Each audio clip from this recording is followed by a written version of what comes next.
The Last Meal at Rose and Ash. London, UK, winter evening, 6:45 p.m. A soft drizzle tapped against the windows of a small townhouse nestled in the quieter part of South London. The fireplace crackled inside, painting shadows across the walls. John Harper, a middle-aged writer with tired eyes and fingers stained with ink, stared blankly at the screen of his laptop. His recent books hadn't done well, and doubt had started gnawing at him like a silent disease. Across the room, Eliza, his wife, a painter with a calm but increasingly distant demeanor, was lost in the half-finished strokes of a dark, twisted landscape she couldn't seem to complete. And in the corner, their 13-year-old daughter, Emily, scrolled through a website about haunted places in the UK. Curious, bright, and just a bit too fearless for her age, she was fascinated with things most kids would avoid. Then came the knock. Not a hard one. Just a single, deliberate tap. John looked up. "We expecting someone?" Eliza shook her head. He walked to the front door, hesitated a second, then opened it. Nobody. But on the doormat, perfectly centered, lay an envelope. No postage. No address. Just their names handwritten in a deep red ink. To John, Eliza, and Emily Harper.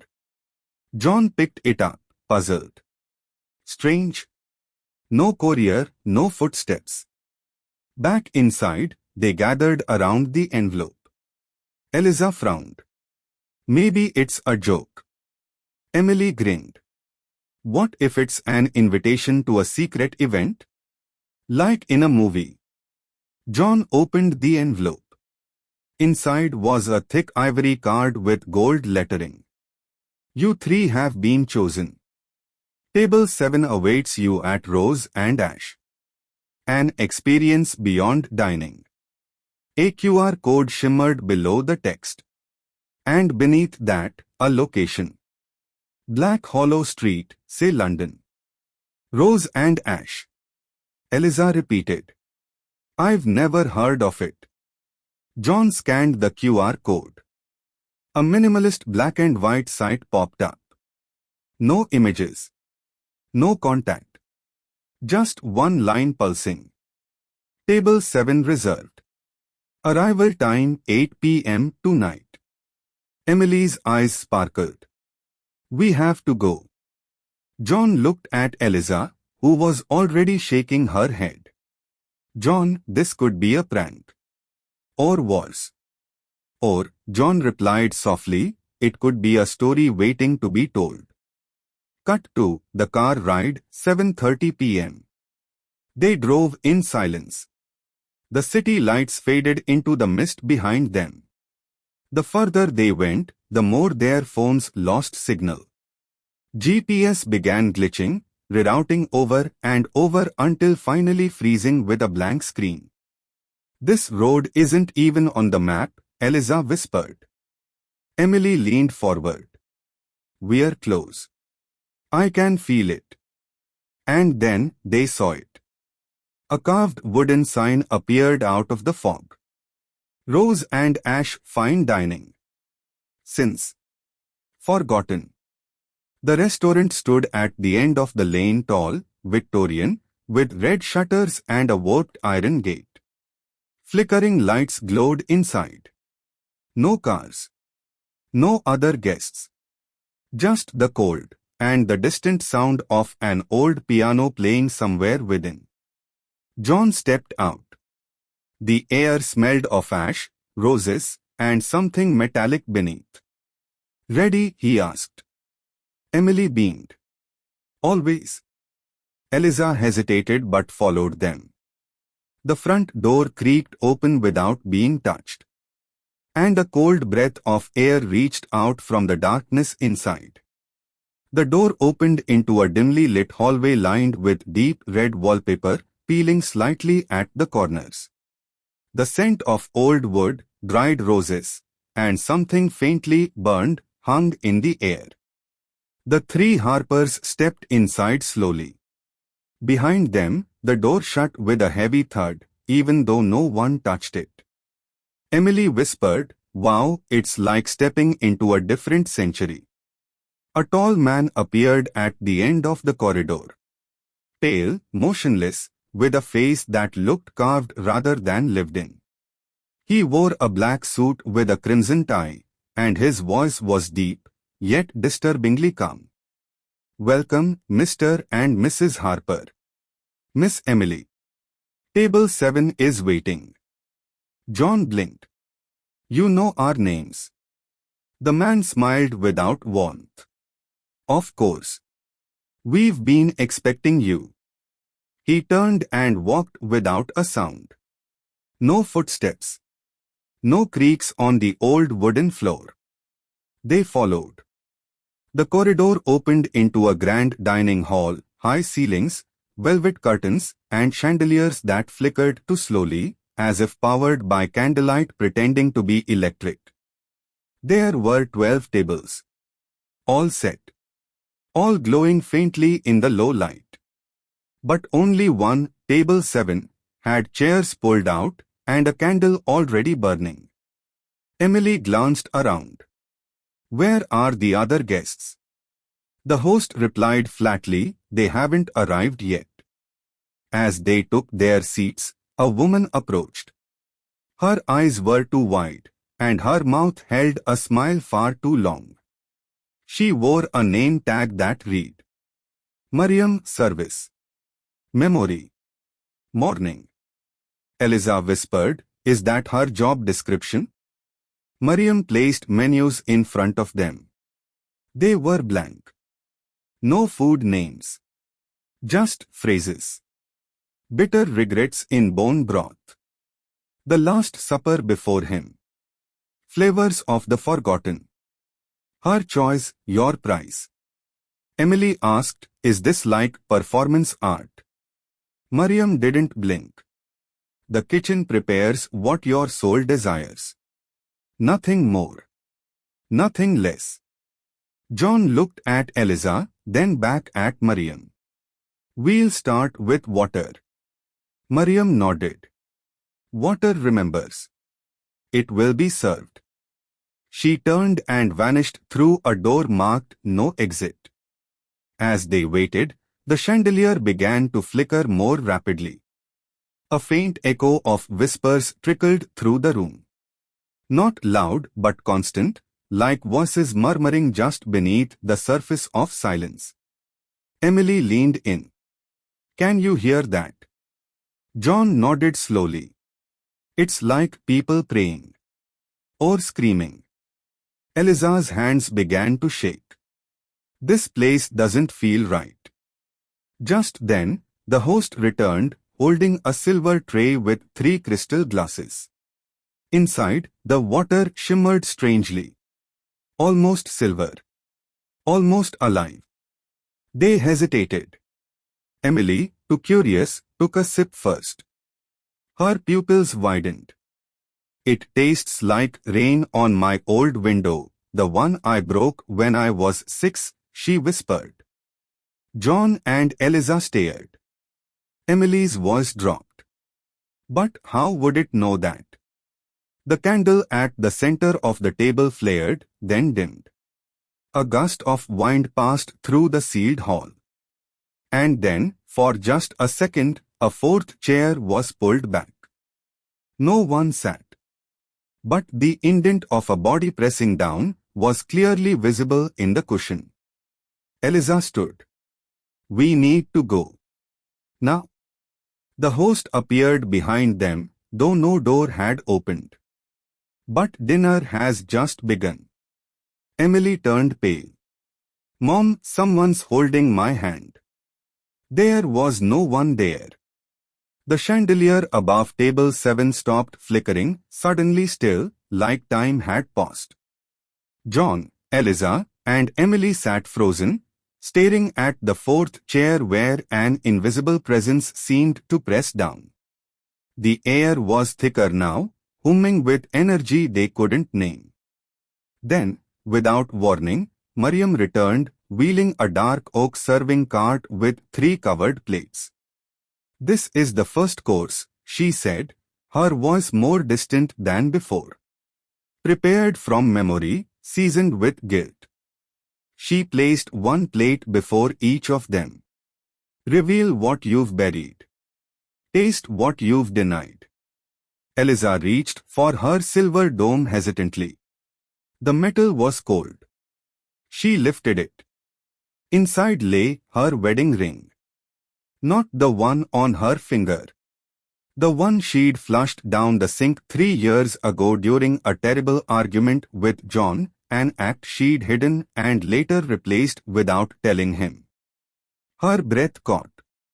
This can't be real. John stared at her. "What is it?" Eliza looked up, shaken. "Something I never told you." Emily lifted her cover next. What she saw made her gasp. A dead bird, black feathers soaked in water. But Emily recognized it, a pet crow she'd secretly kept and accidentally let die in the cold when she forgot to close the window. No one had ever known. She pushed the plate away. "That's not possible. I never told anyone." John, the most skeptical until now, peeled back his cover. His plate was empty until words began forming themselves in dark red ink directly on the porcelain.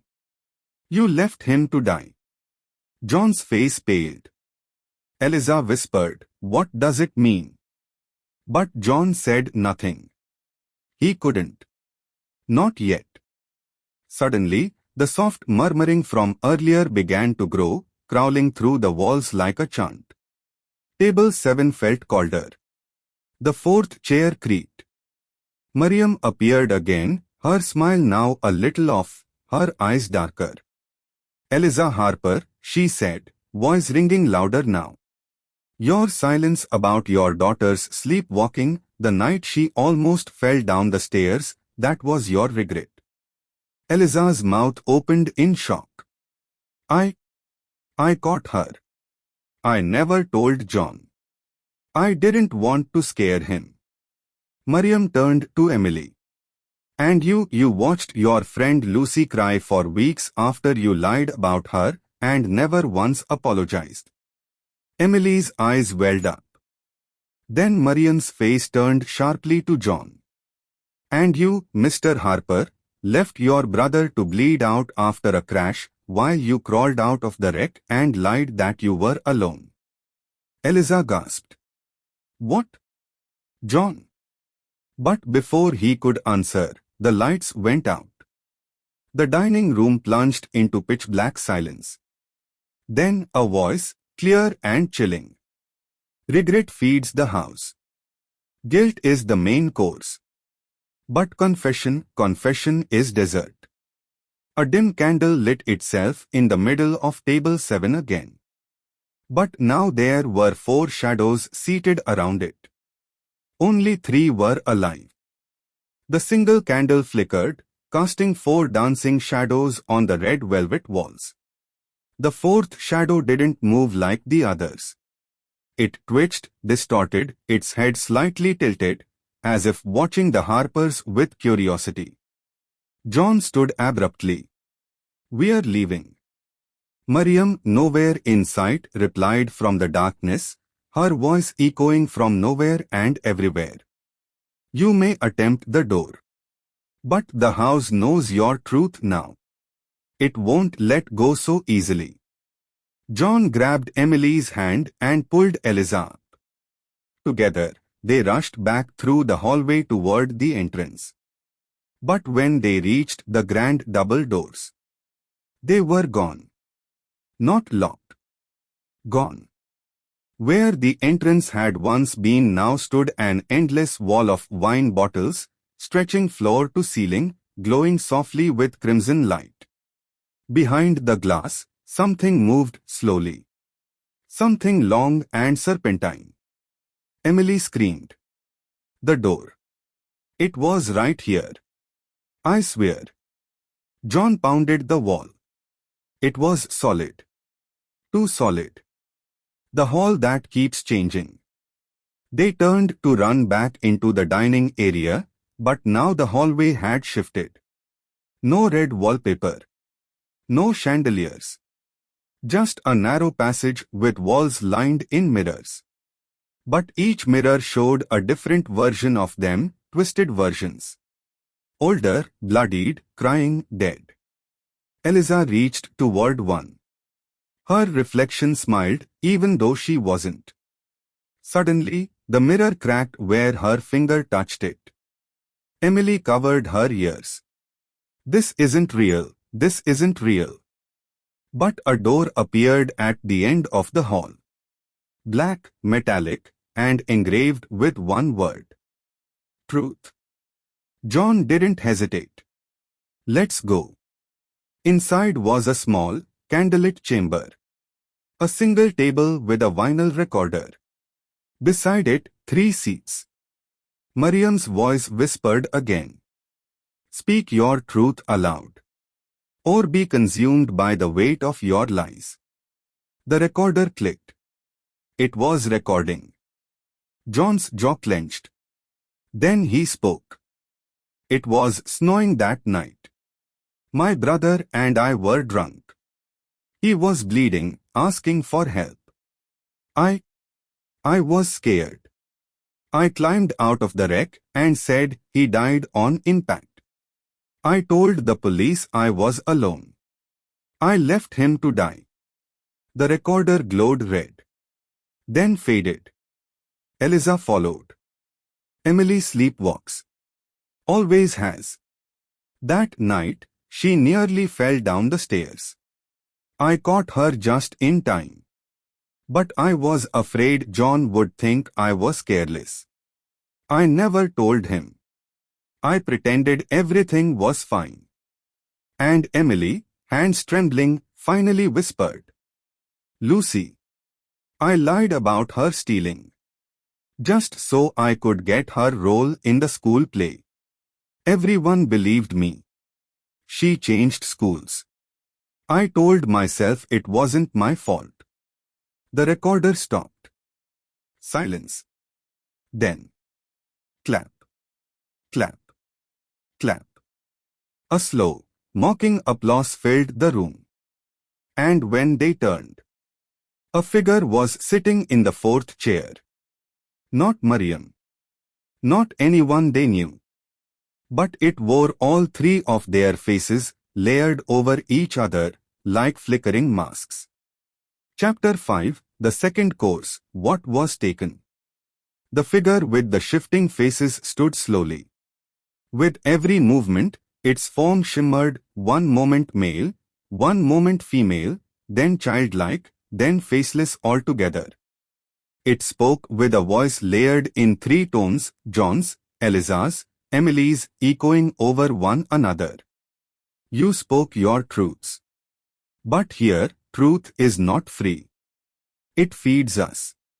And in return, we take something equal.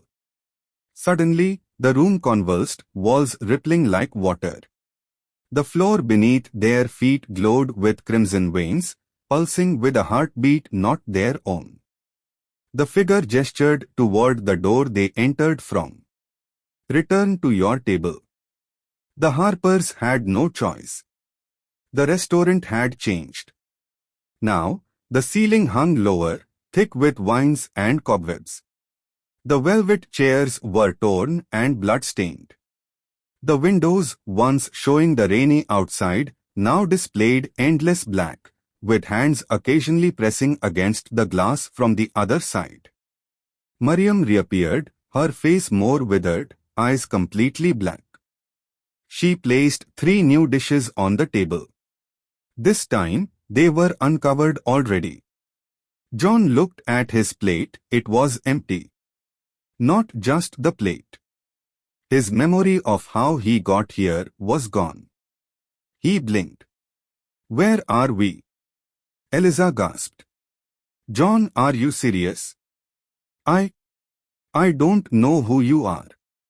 Emily screamed. Dad. But John looked at her like she was a stranger. Eliza reached for him, but her hand passed through his shoulder. She looked down at her palm. It was fading. Mariam leaned close to her ear. You told your truth. But truth without consequence is hollow. You hide your guilt deep, so we take your presence. Eliza screamed, but no one responded. Because no one could see her anymore. Not even Emily. She was still there, but not there. A silent ghost sitting at the table. Tears rolled down her invisible cheeks. Emily trembled, turning to her dish. Inside lay a stuffed toy, burnt, soaked, and scorched with initials LT. It was Lucy's. Before she could react, her throat constricted. She tried to speak. Nothing came out. Mariam smiled coldly. You took Lucy's voice with your lie. Now we take yours. Emily clawed at her neck, horrified. Her scream was soundless. The fourth guest speaks. The figure with the three faces sat again in the fourth chair, smiling. You see, it said. This isn't a punishment. It's balance. You gave us your secrets. Now we feed on what made you human. The restaurant rumbled. The other tables were now full with other families, other souls, each trapped in their own loops of regret. Mariam stepped forward. Next course, grief and garnish. The lights dimmed. The walls wept blood. The chandelier above began spinning, faster and faster. Chapter 6, The Guests Who Never Left. The chandeliers spun like demonic carousels above them, casting dizzying shadows. The air smelled of burnt rosemary, old blood, and something far fouler, despair. John sat motionless. No memory. No recognition. Just the empty eyes of a man erased. Emily clutched her throat, gasping silently. Eliza, now invisible to them both, paced in panic, trying to touch, speak, scream. Nothing. She was a whisper in a world that no longer saw her. But then, a voice. Faint. Whispering from the walls. You are not the first. You won't be the last. Eliza followed the sound, moving away from the main dining area. She passed through a torn velvet curtain and found herself in a side corridor, lined with black and white photographs. Each photo showed guests at the restaurant smiling, dining. But something was wrong. Every face was distorted. Warped. The longer she stared, the more familiar they looked. Until she found one dated 1962. It was John. Same face. Same eyes. And beside him, a younger Mariam. Eliza's heart froze. He's been here before. The woman in table 12. Suddenly, Eliza saw her. A woman in a tattered evening gown sitting alone at table 12, holding a silver spoon but not eating. Her eyes met Eliza's. She could see her. Help me, the woman whispered, lips cracked. I've been here since 1973. I confessed, and they took everything. My name, my children, my voice. I don't remember what I did anymore. Eliza leaned close. Why us? Why here? The woman's head tilted. Rose and Ash was built where guilt gathers. It attracts the broken. You didn't choose this place, it chose you. Then she began to fade, her skin turning to ash, floating upward like burnt paper. Back in the hallway, Eliza discovered a wall. Carved into the stone were thousands of names. Some scratched deep. Others faint. One section was labeled. Still dining. She found 3 names glowing dimly. John Harper, Eliza Harper, Emily Harper. Below them, dozens of others.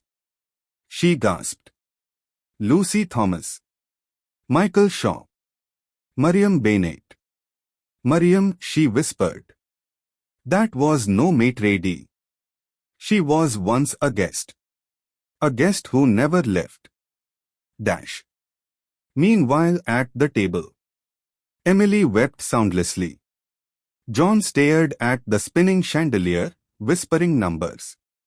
Suddenly, the lights flickered. The fourth guest, the one with their shifting faces, stood again. It looked at Emily. At John. Final course begins soon. A blood-red curtain rose behind them, revealing an old kitchen door marked Chef pulsing, alive. From behind it came the sound of blades sharpening. The kitchen door creaked open with a sound like bones breaking. From inside came warmth, but not the kind that brings comfort. This heat choked. It was thick, like breath inside an oven, alive and watching. The shifting-faced figure bowed. You've dined. You've confessed. Now you shall meet the one who feeds. The table shuddered violently. Chains rose from the floor, binding John to his chair. Emily floated from her seat, still silent, her limbs limp. Eliza, invisible yet fully aware, screamed, unseen. John and Emily were dragged through the red-curtained arch, entering the legendary kitchen of Rose and Ash. It looked nothing like any kitchen. The walls pulsed like flesh. Utensils hung not from hooks, but from bones. A butcher's block dripped dark fluid. A large oven in the center breathed, rising and falling as though asleep.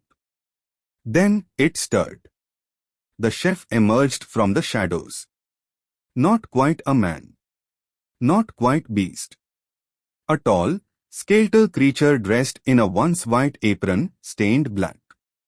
Its face was concealed behind a cracked porcelain mask. Where its eyes should have been were empty, steaming sockets. Its voice rumbled like thunder behind closed doors. 3 came. 1 confessed falsely. 1 refused truth. 1 wore a mask for too long. It pointed a cleaver toward them. So now 1 shall stay. The chef stepped toward John. You, it growled. You forgot because you've done this before. Many times. John trembled. You confessed a lie to ease your guilt. But guilt isn't washed away by water, it burns. It turned to Emily. Your silence was not just grief, it was convenience. You let her die, didn't you? Your sister. Tears streamed down her face. She nodded slowly, ashamed, still mute. Then it turned. To no one. But Eliza felt it. You watch from the void. Pretending you're a victim. But you've always known this place. You just never told them. Eliza screamed. I didn't bring them here. No. But you never warned them. And now, only 1 can leave. The chef raised a silver dome from the final platter. Inside was a mirror, cracked, showing all 3 Harpers reflected, bound and broken. You will decide, the chef said. 1 soul shall stay and serve. 1 soul shall forget and walk free. 1 soul will be devoured. Time stopped. The shifting-faced figure appeared beside the chef. Choose. But no one could speak. Not even Eliza. Until a voice cut through the silence. It was Emily. Somehow, she spoke again. Take me. Everyone turned. I let Lucy die. I didn't stop it. I didn't tell the truth. I don't deserve to go. John cried. No, please.